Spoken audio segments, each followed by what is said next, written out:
He was no master criminal, far from it. His name was Leo, and his latest heist involved a slightly too tight ski mask, a slippery fire escape, and a purse that, in hindsight, was definitely not worth the sprained ankle. Clumsy? Absolutely. Dangerous? Only to himself.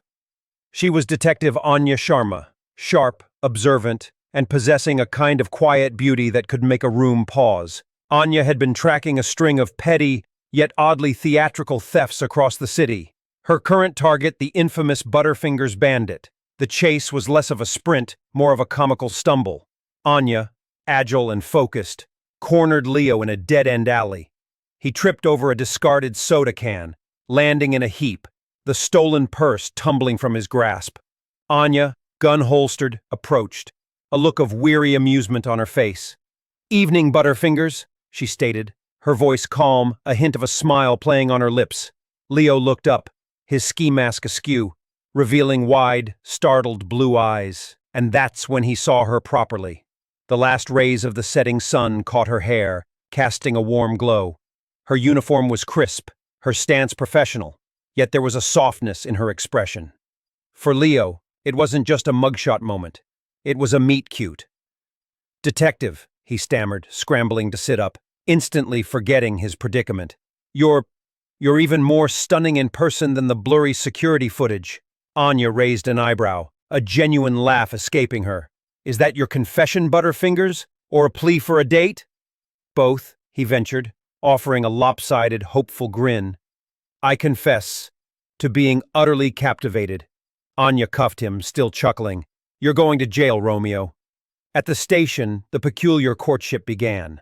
During his interrogation, Leo was less concerned with denying his crimes and more with learning Anya's favorite coffee. He offered bizarre yet oddly charming compliments. He even tried to pick her lock with a paperclip, not to escape, but to leave a single, perfectly folded origami rose on her desk.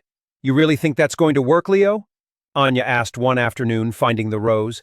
"A man can hope, Detective," he replied through the bars, his eyes full of earnest mischief. "Besides, I figured if you could catch me, you could catch feelings too." Anya found herself strangely amused. He wasn't malicious, just misguided. His clumsy attempts at romance were a stark contrast to his clumsy attempts at crime. Her colleagues thought he was a clown, but Anya saw something else. A lonely man, perhaps, starved for connection, expressing himself in the only awkward ways he knew how. One day, Leo refused to eat the stale jail food. "Only if Detective Sharma brings me her grandmother's recipe for lasagna," he declared. Anya sighed, exasperated, yet a small smile tugged at her lips. She didn't bring lasagna, but she did bring him an extra packet of crackers from her lunch.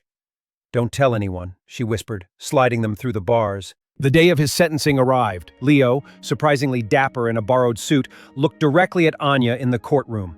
He hadn't fought the charges. He'd even, somewhat proudly, admitted to every single one of his operations. Before the judge delivered the verdict, Leo spoke. "Your Honor," he began, his voice clear, "I know I've broken laws, but I've also found something invaluable. Detective Sharma, you caught me, and in doing so, you woke me up." He turned to Anya, a heartfelt, vulnerable look on his face. "I might be going to jail, but I'm going in a better man because of you. And when I get out, if you'd ever consider a non-criminal coffee date." The courtroom erupted in murmurs. Anya felt a blush creep up her neck. The judge, clearly flustered, handed down a surprisingly lenient sentence for his crimes, citing his unusual candor and apparent remorse. Years passed. Leo served his time, a model inmate. He took up woodworking, creating intricate, beautiful pieces. He even started a small, approved library for the other prisoners. On the day of his release, Anya was there. Not in uniform, but in a simple, elegant dress. Leo, looking healthier and more composed than she'd ever seen him,